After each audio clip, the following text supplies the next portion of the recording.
What does it actually take to live a good life? It's a question we're all still asking. But what if some of the best answers were written down more than 2,000 years ago? Well, today we're going to dig into an ancient Buddhist text, the Saṃyuttanikāya, and explore its surprisingly modern advice on happiness, virtue, and what real strength is, especially from the point of view of women living back then. So let's just jump right in with a question we can all relate to. What makes a person attractive? Not just today with all our modern ideas, but way back in ancient India. What were the qualities that made a man or woman a desirable partner? The text actually spells this out right at the start, and the answer might not be what you think. All right, so the text kicks things off by just laying out the social ideals of the time. The qualities that were seen as universally desirable in a person. It's a really fascinating peek into what that society valued.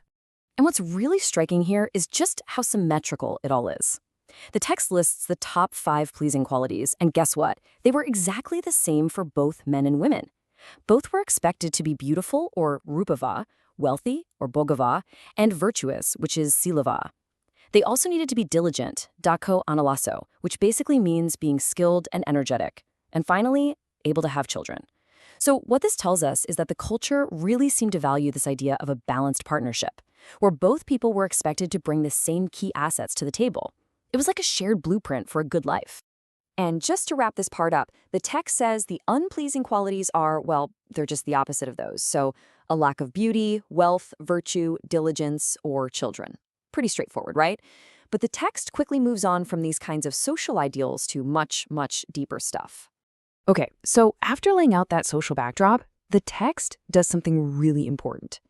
It acknowledges that in this ancient society, women faced a very specific set of hardships, things that were totally distinct from what men went through. These are called the 5 Avainigani Dukkani, which translates to a woman's unique sufferings. They include leaving her own family to move into her husband's home, and then the biological realities of menstruation, pregnancy, and childbirth. And the 5th is the social expectation of serving her husband.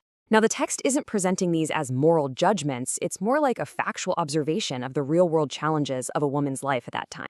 So, from these social realities, the whole narrative takes a sharp turn into something way more personal and profound: karmic destiny. The text basically lays out a clear cause and effect map, connecting our inner qualities to where we end up in the next life. So, what leads to an unfortunate rebirth? Well, according to these passages, it has nothing to do with your looks or your money. It's all about your inner world. It starts with having no moral foundation, being faithless, shameless, and having no conscience. And from there, it leads to these really destructive states of mind, like anger, envy, and stinginess. And all of it, the text says, is rooted in being unmindful and unwise. You'll notice these are all internal states of being. They're choices about how we decide to think and act.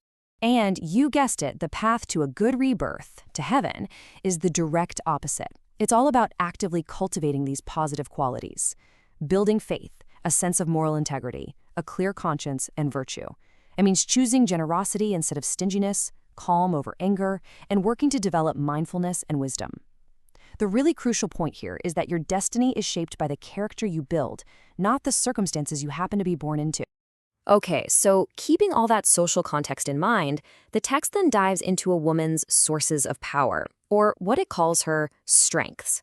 What was it that gave a woman a sense of security and influence in her world back then? The text points to 5 key strengths, or balani. Now, 4 of these are what we might call worldly strengths, the power that comes from beauty, from wealth, from having influential relatives, and from having children.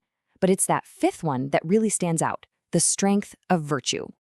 Now, all 5 of these were seen as valuable assets, things that helped a woman live with confidence. But, and this is a really big but, the text is about to make a very sharp and important distinction. See, they are not all created equal, not even close. Because when it comes to what truly matters, not just for your social standing, but for your ultimate well-being and your destiny, the text argues that only one of these strengths has any real lasting power. And here is the core message, laid out as clearly as possible. It is not your beauty, your wealth, your family connections, or your children that will lead you to a good destiny after this life. It is only the strength of your virtue. The first 4 are temporary, they're worldly, but virtue, that has the power to shape your future forever. The text even brings this idea back to a social context.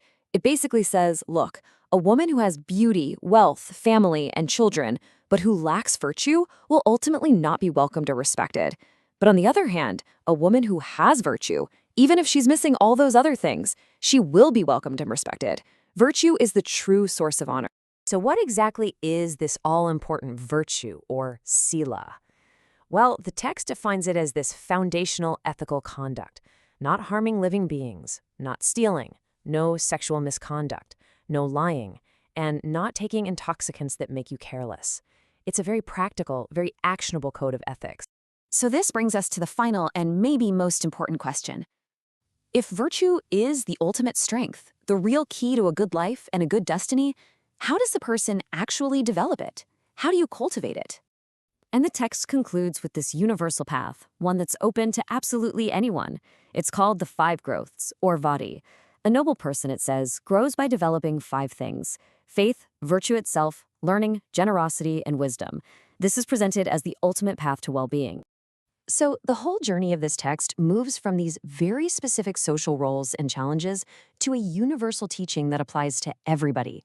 It argues that true growth and a good destiny, well, they aren't determined by our external conditions at all, but by the internal qualities we actively choose to cultivate. And that leaves us with a pretty big question to think about.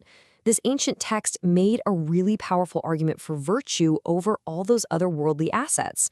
So if we look at our own lives and our own society today, what would we say is the truest source of strength?